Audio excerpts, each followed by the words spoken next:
Hello, welcome back to my channel. I'm Ruby, this is Ruby Red, and today I'm going to play another round of my TBR game, Take a Hike. I almost said Tic-Tac TBR there. That would be fun. Maybe we could do a crossover episode sometime. This game is inspired by TBR Star Hop by Stephanie's Bookverse, which is a phenomenal game, and I just put my own little twist on it, and that's what I've been playing so far this year to help me get my own TBR down, because it's gotten a little out of hand for what I'm happy with personally, and I just thought that making it into a game could be more fun. So here we are. I'm gonna roll the dice, move my little froggy along the path, and get some prompts, read some books. It's gonna be great. It's been great so far. I'm starting this TBR with 41 books on my own TBR, and that includes books that I have on my bookshelf and ARCs that I've received and not read yet. So I have them on my Kindle, like I own them in that way, but they don't look back at me like my bookshelf books do. You know what I mean? Okay, so let's roll. Let's just roll. Okay, we're back with this little guy to roll for some prompts. Okay, 4. 1, 2, 3, 4. I don't think we've gotten a log this whole time, and we only got the snail once, so I kind of want a log. Some of those are fun prompts.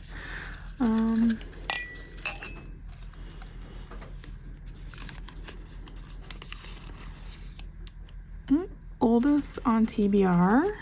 Okay, for oldest on TBR, I decided to look specifically at my NetGalley because my owned TBR, judging the age of things is kind of difficult for me to navigate because I haven't always kept the books I own on my Goodreads TBR. So things have been added not really in the order that I actually got them, and I can't really remember the order in which I actually got them. So oldest on TBR, I decided to look at my NetGalley because I can see the date. I can organize my current ARCs by the date that I downloaded them, and the one that I downloaded the longest ago in February of 2023, so over 2 years ago, is Silver Nitrate by Sylvia Moreno Garcia. I think this was a republication. Like, I think this book had been published before. She got really popular with Mexican Gothic, which I had read, and that's why I requested it. But it's just interesting to me that I could get an ARC of it, even though it had, like I said, I'm pretty sure it was published before that. Anyway, that's gonna be my pick for oldest on my TBR.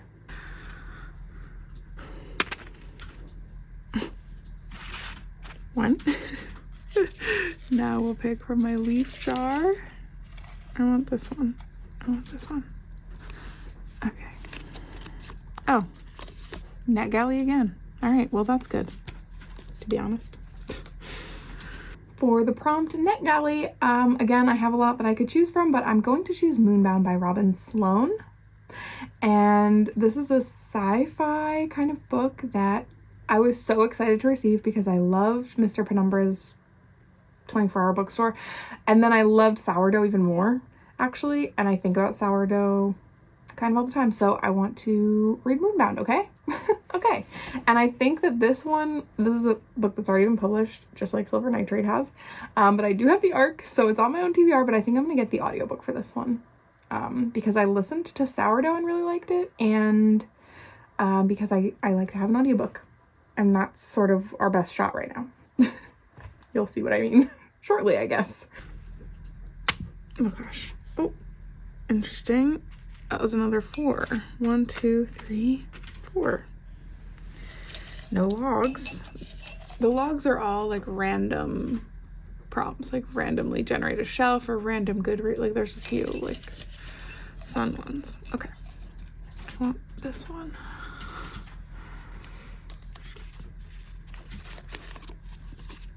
Oh gosh.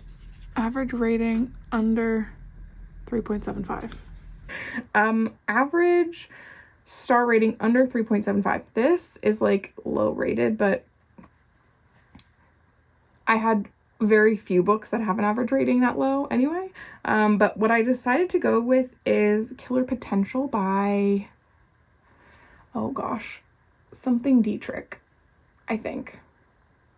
I can't quite remember, but this is an arc that I got. Don't remember why. I think it's about like an SAT tutor in LA, and there's a murder. And this has an average rating, at least at this exact moment, of 3.49 stars. So that's kind of low. But look at me getting through those NetGalleys this month. It's going to be amazing. All right. Our fourth rule, oh my God, is a 1. It's another leaf. This is going to be a lot of books. Let's take this one. Freebie. Does this mean I pick a book, any book, or does this mean no book? I forget. Okay, then I have a freebie, and for freebie, that's a book that that's a space that I don't read a book for. It's like, I don't have to read a book for that. For that space. It's not a free pick, because there's one free pick, and it's my choice book. 3, 1, 2, 3. You're gonna get one more prompt here.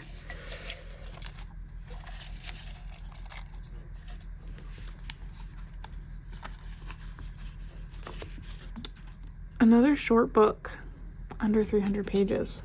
Then we got a short book, which is great because the reason that I did these rolls when I did them was because I just got this hold in from the library that I had been waiting for, and I was like, shoot, where am I gonna fit this in? So I was like, oh, let me do my next round of Take a Hike rolls so that I can figure out if this can be my library book for that. And guess what? It can, and that is Wild Dark Shore by Charlotte McConaughey. It's over there. I'm not gonna grab it, but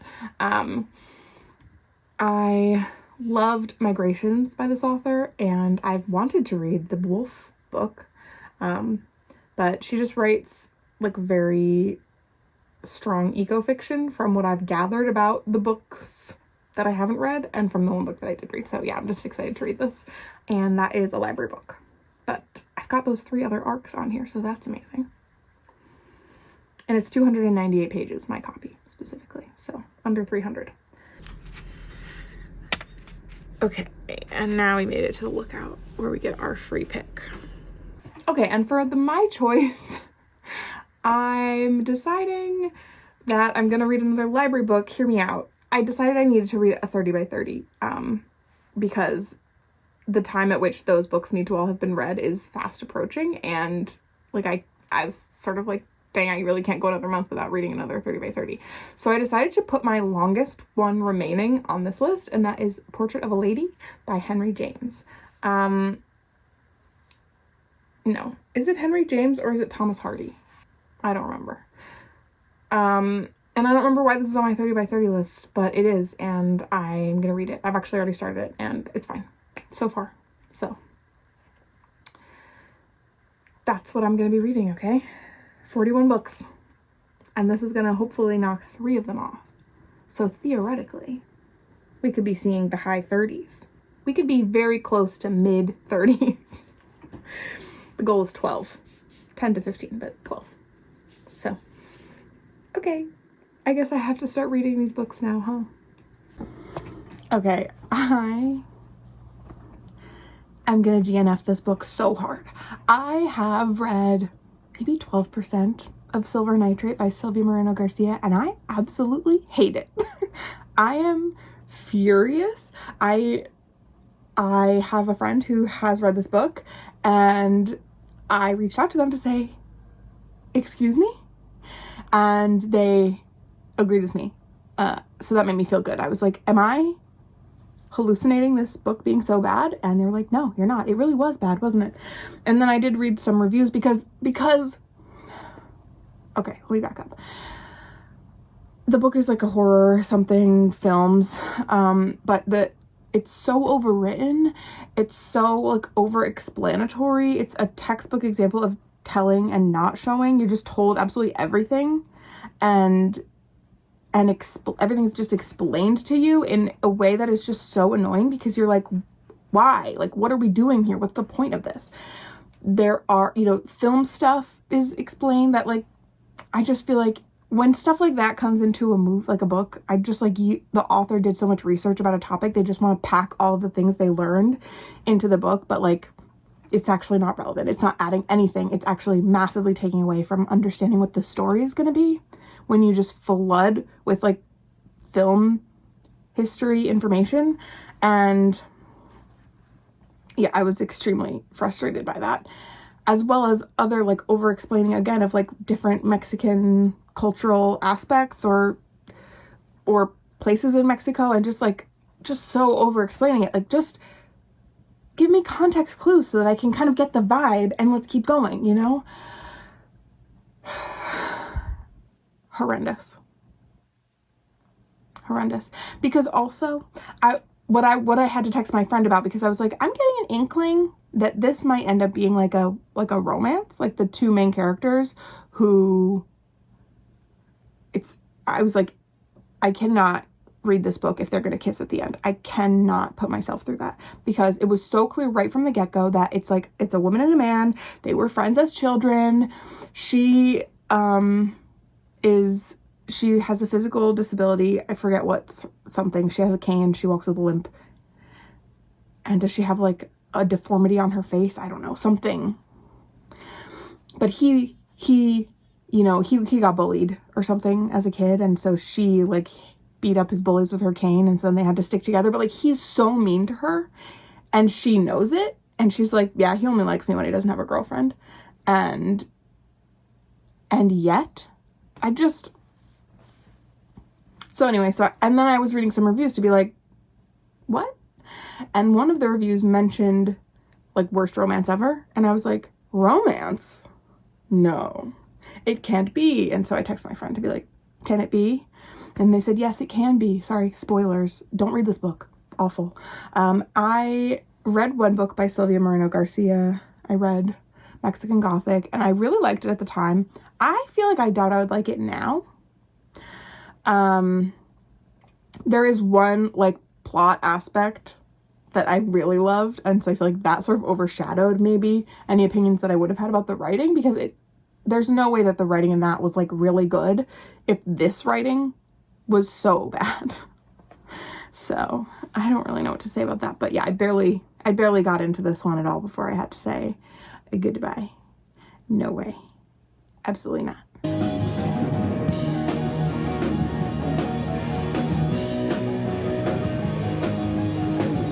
I hope they play Hot to Go.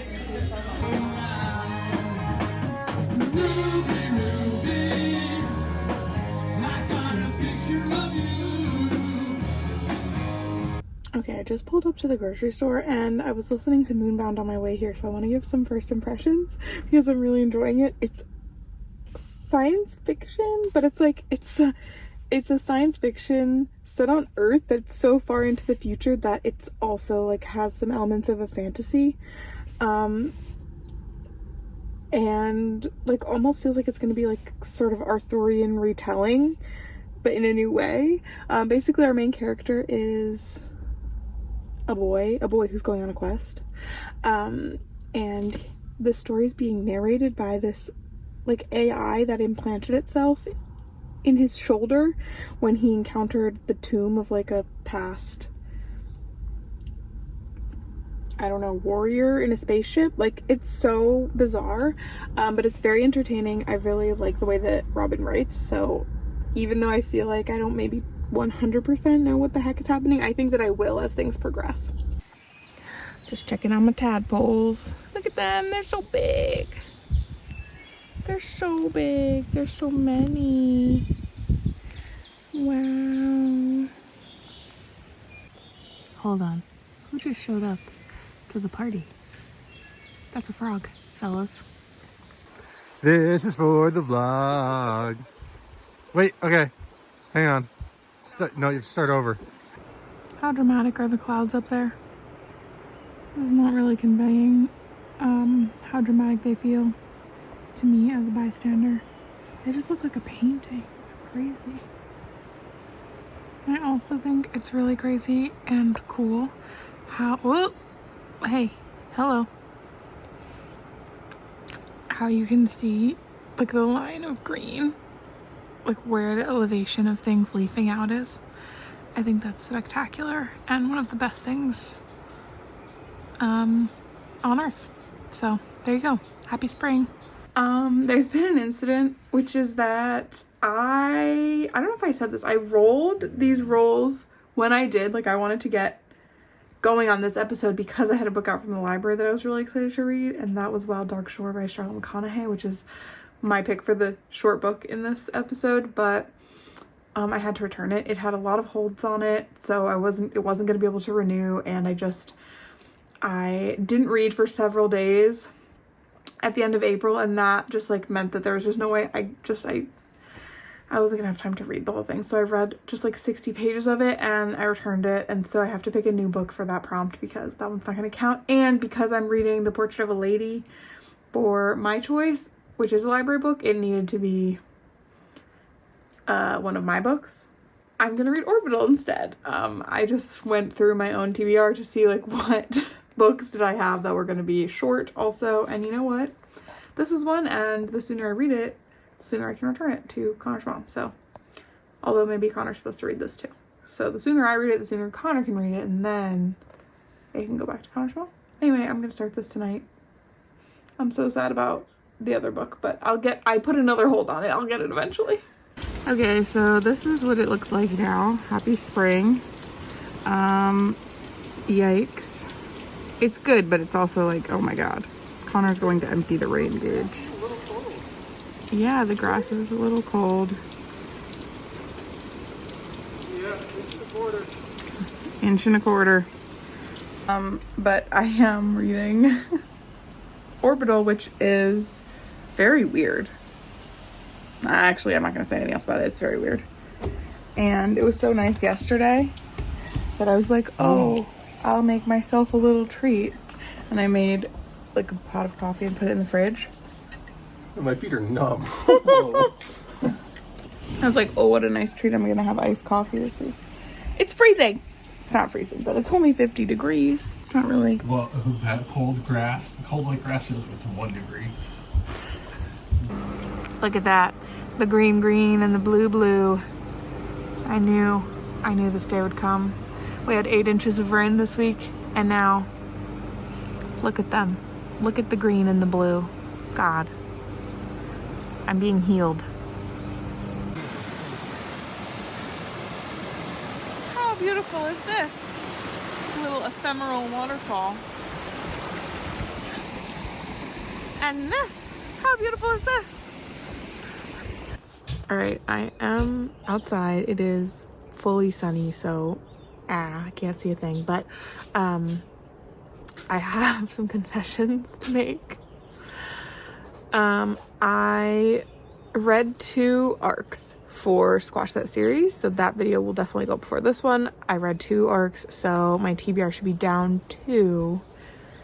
And then when I was posting my review for those on NetGalley, I was like, wow, I have like not that many arcs left on my list. That's like kind of crazy. And I requested like 6 books. I should not have done that. Someone should take NetGalley away from me. I should not have done that. And I was approved for 1 already. So I read 2 and then I got 1. And now hopefully I don't get any of the other ones.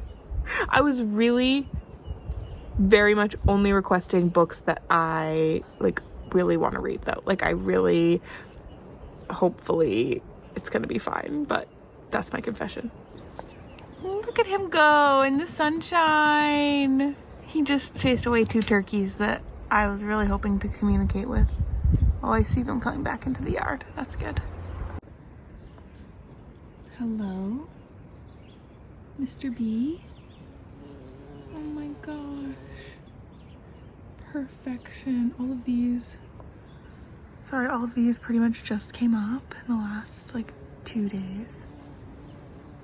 I had just like a bad week, and all of my reading plans seemed to be like up in the air or like gone in the wind. So today I decided to check out Orbital audiobook on Spotify because I have been reading it and I have to be honest, not loving it. I just don't find the writing very engaging. It's early still. I think the concept is very, neat, but the writing itself feels a little bit like, the two words I want to use are bland and overwritten, which don't seem like they would go together, but I think it's just like the way that it was overwritten just makes the whole thing feel like, no. So I'm going to keep reading it. I'm not like, although I have just said a lot of negative stuff about the writing, I'm still interested in the concept. I want to read it. It won the Booker. So there better be something in there. But I'm wondering if all the people who have read it and like are raving about it and who awarded it the Booker Prize have just not read To Be Taught If Fortunate by Becky Chambers.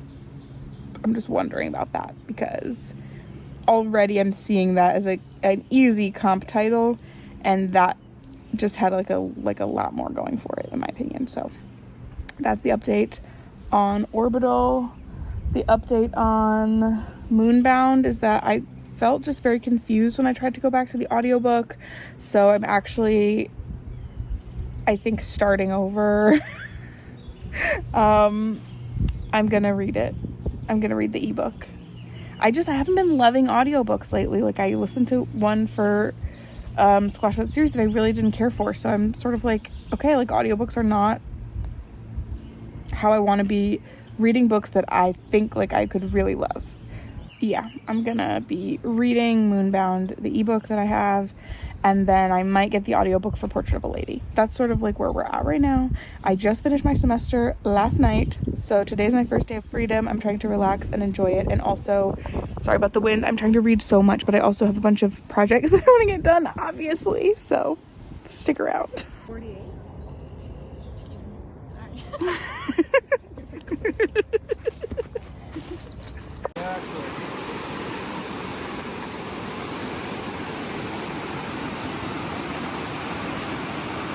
With all the lifts up the cliff, there, you know.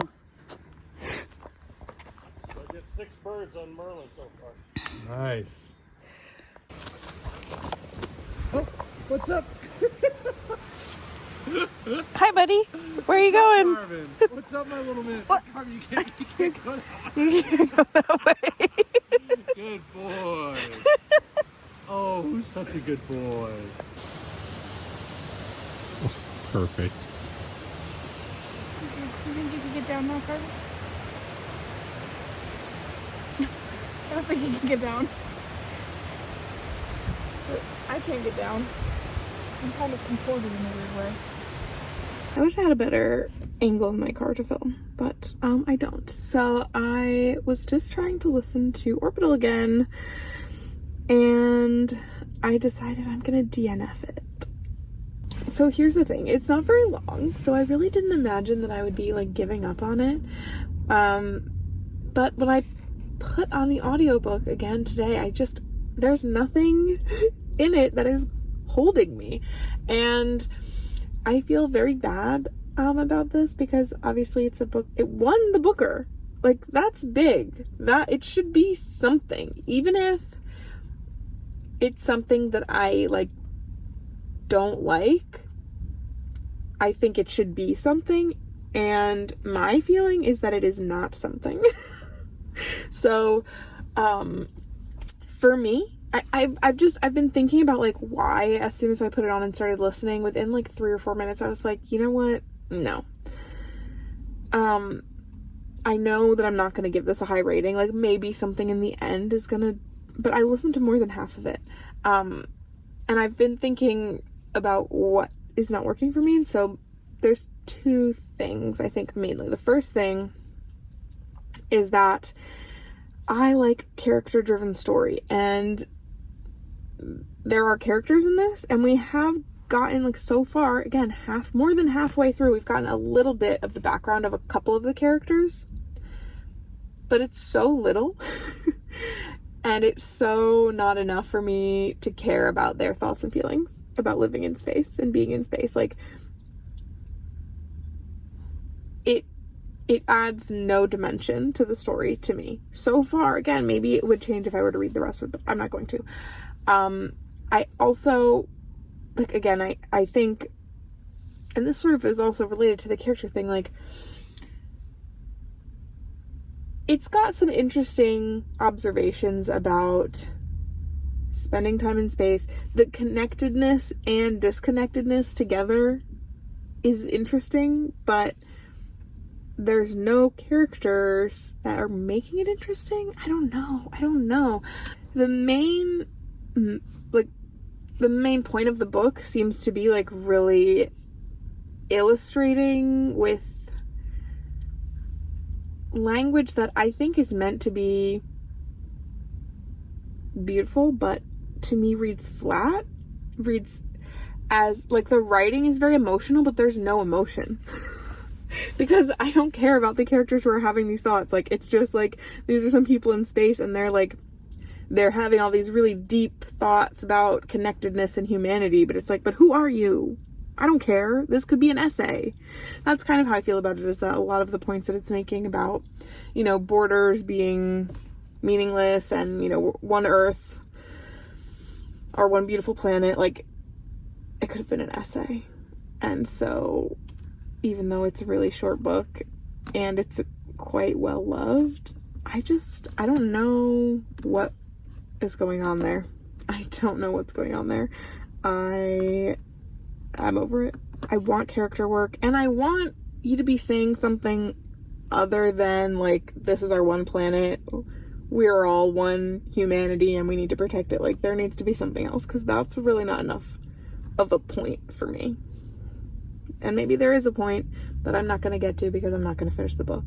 And that's just a risk that I'm willing to take.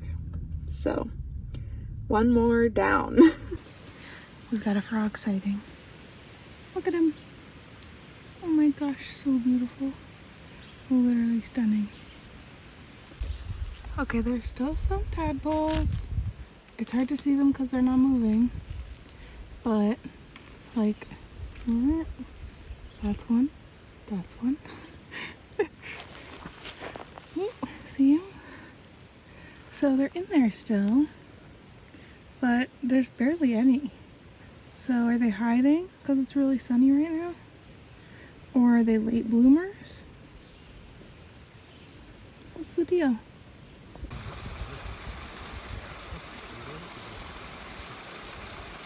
Okay, this is like an emergency update because I don't know what the heck is going on with this vlog. But it's taking a lot longer than I thought it would. And I'm DNFing, so I'm making so many substitutions. So I'm here to make another substitution. I'm letting you know that instead of my choice being Portrait of a Lady, which is on my 30 by 30, and so I do need to read. But if I have that in this video, I will not be able to finish this video before Wonderthon, and right now I really need to do that. So I took a break kind of from this video because I had 2 library holds come in that I was really wanting to read right away. And they were going to be due. One specifically I wasn't going to be able to renew. So I was reading those even though I didn't have a video to slot them in for. And one of them I am not going to talk about because I found out some things about the author that I just don't really feel like I want to be promoting that book. So I won't be. But the other one I'm going to be putting in as my choice. And that book was The Artist and the Feast by Lucy Seeds. It was published in the UK as just The Artist. And it was longlisted for the Women's Prize for Fiction. That's where I heard about it, and it was one of the ones that I was most excited about from that list.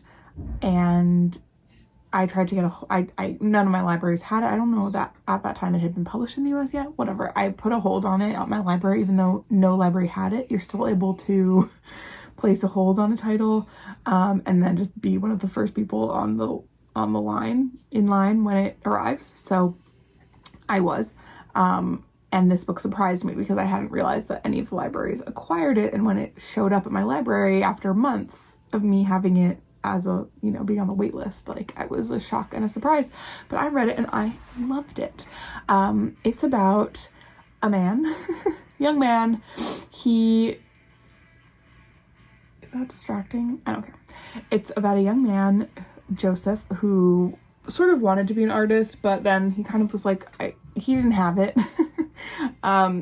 he found that maybe being an art writer, writing about art, was a better way for him to share art with the world. And so he's doing that, and he wrote a letter to his favorite artist, Edouard Tartuffe, who is a French painter, who was friends with Cézanne. It's a fictional artist. And he gets a letter back that says, come. He was asking if he could, I guess, go there and interview him or something. So he does. And what he encounters is Tartuffe, and his niece lives with him and like manages the house. Basically, she's a young woman, Eddie, and he enters into this dynamic. Tartuffe is very gruff and rough kind of man, not kind to anyone, art above all, one of those things where it's like, it doesn't matter how crudely he talks or how he treats anyone around him, because he is the great Tartuffe.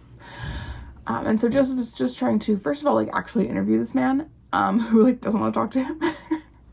And also we follow him through doing, I guess, 2 main paintings. Like, he starts out doing this one specific painting, and then he moves into a final painting for the book that is mentioned at the beginning of the book, like a teaser of what's going to happen. So I love when books do that. And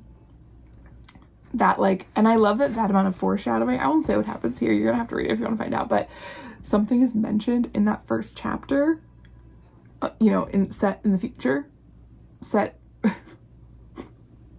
in a more recent time than the rest of the story, about something crazy that happens. And so then as you're reading the whole book, I'm waiting for it. I'm like trying to figure out how that's going to fit into the plot.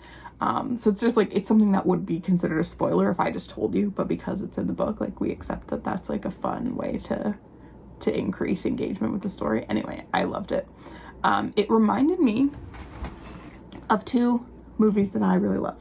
One of them, this one's a simple line to draw, is right to Portrait of a Lady on Fire, which is somehow, like, the visuals of that movie I felt like were appropriate within this. Like, this book could be adapted by the same crew and everything that made that movie. This is not a gay book, that's a gay movie, but just oh my god, the painting stuff, it just, yeah. And the other one is Babette's Feast. I can't say much about that one, but it does remind me of Babette's Feast, visually. Yeah.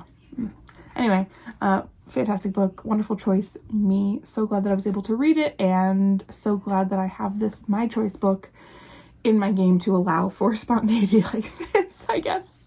So I'll be back once I figure out what the heck all these other books are. Okay, sorry to my motion sick girlies, but I am taking a walk, and I am going to talk about Moonbound while I do it, because I have almost finished that book, and I was having a lot of thoughts about it, and I just haven't really had the time or the will to sit down and talk about a book. This vlog has gotten way out of control, but I'm gonna finish Moonbound in the next couple of days, but I've been stewing so much on different thoughts, so let's chat. First of all, sorry, I'm out of breath. I just crested a hill, okay, and I'm not in great shape, so pardon me. Moonbound is really weird. Oh my gosh, it's so weird. So it's set in the year like 13777. So the year 13,777. So it's like so far into the future, and I love that he nailed that down. He was like, it is Earth, and we're on this certain trajectory in the current era, and here's like how that's all gonna shake out, and here's like crazy things that could happen as a result of how we handle basically the climate crisis, and what comes next, and like AI and stuff. It just is so interesting what he decided was going to be what happened in this book, in this version of history. And it also has some, I think I'm sensing some Easter eggs from his other 2 books. I don't super remember even the names of those characters, so I don't know if they're like literally in this, but because the narrator of the story is a chronicler, which is basically a parasite fungus that lives inside of our main character and narrates what's going on to him and chronicles it, basically, and has chronicled the lives of a few other, important people in history. And I'm sort of wondering if Robin Sloan himself is the chronicler, and the characters that he's chronicled before are the characters from his other 2 books. I think he only has the 2 other books, Mr. Penumbra's 24-Hour Bookstore and Sourdough. But there's so many things in this book that are reminding me of Sourdough. So it does sort of follow this track he has of like taking something that's like analog and making it digital. That fits very well into the trajectory that he thinks, or that he lays out for humanity in this like far, far future book. I feel like I'm barely making any sense, because this book barely made any sense, and I really like it. I think he's such a good writer. It's so weird. There's so much. I wish, it sort of reminds me of Emily St. John Mandel and how her, 3 recent-ish novels, Glass House, Station 11, and then the other one, which I can never remember the name of, the sort of time travel one. They all sort of tie together. This feels like what Moonbound is. Yeah, I just think it's so fun when an author packs so many things into a book. It's just so weird, but I'm having a great time. And I feel like that's everything I was sort of thinking about and wanting to say. So, I'm gonna enjoy the rest of my walk in peace. All right, are you guys sick of this angle yet? I hope not. It's over. It's over. It's finally over. And I had to make notes about what I need to say to you, what we need to talk about. First of all, I finished Moonbound. I ended up giving it 4 stars. I really am going to struggle to write my review for it because I feel like there was a lot that I maybe missed by having read his other book so long ago. I did end up listening to most of it as an audiobook actually, because I wasn't finding time to eyeball read, and I didn't want it to take so long. Like sometimes when a book, it's going to take me too long to read it because I'm not making time for it. Like the audiobook will be easier, but it's the book that took me the second longest amount of time to finish so far. It was like 37 days or something that I spent reading that book. So that's awful, but I still liked it. So that means that if I had just read it in like 1 or 2 weeks, I would probably have loved it. So that's kind of a bummer, but still good. My final thoughts were that the ending, I actually didn't need. It was a little bit, I don't know. I don't really know what to make of the ending, but I loved the journey that we got to go on with our main character. And I loved some of the really like weird concepts and like civilizations that were created for this. So that's that. The next book that I've not said a word about in this whole video so far is Killer Potential by I forget who. And listen, I had been reading the ebook of that for a couple days, and at first I was like, oh, this is gonna be fun. This is like the concept, the plot. A young woman, she's living in LA. She's like way overeducated. She was like, she had a lot of high potential, she was gifted and talented kid who, made it way farther than anyone else in her small little hometown. She went to the big leagues, the big schools, and she ended up with all these degrees that then like after college she can't find a job. She's living in LA. She got a master's, like, 'cause she didn't have anything else to do. So I was like, this is gonna be fun. I like that. I like that girl. Okay. And I know that she's going to be up to something absolutely crazy. But what happens, so she's an SAT tutor primarily, and she goes to tutor this girl that she's been tutoring in like the freaking Hollywood Hills or something. And the parents are dead.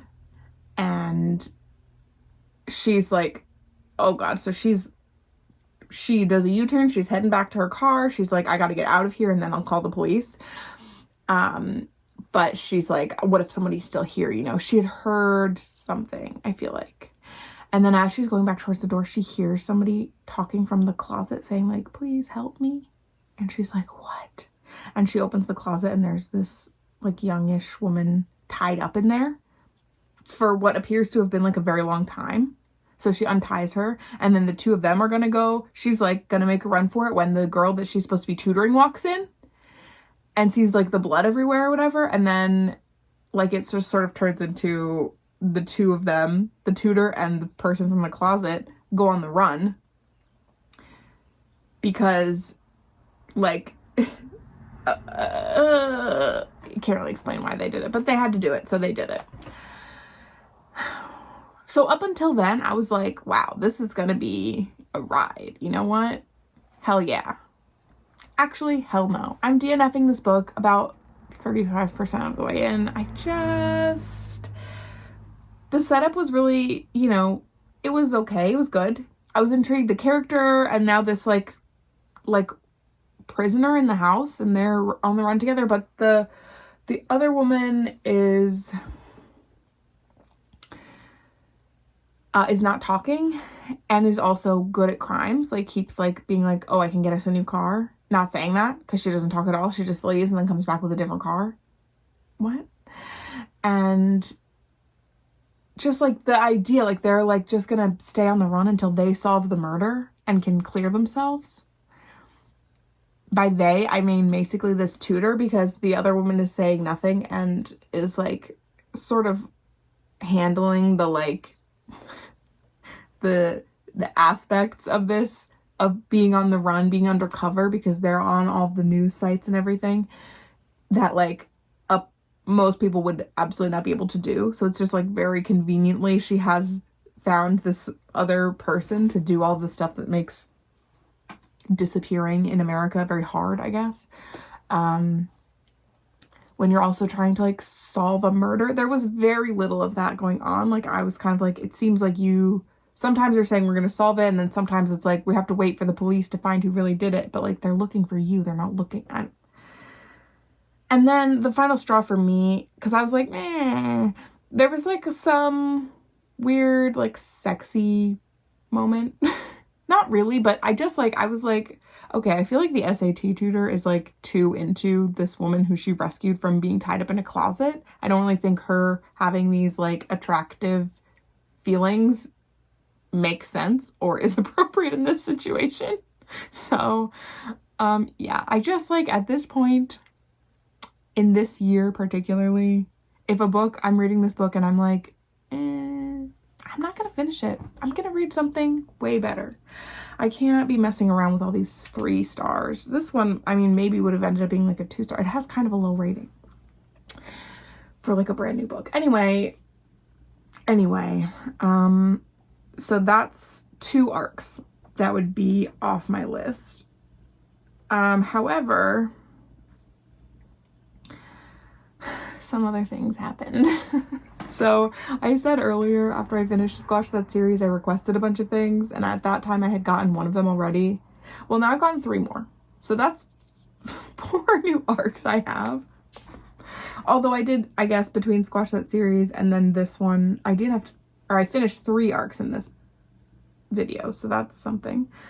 I also bought a book. I had been, out on the town. I was visiting a little bookstore, a small independent bookstore. We love to see it. And I was like, okay, I'm going to buy a book while I'm here.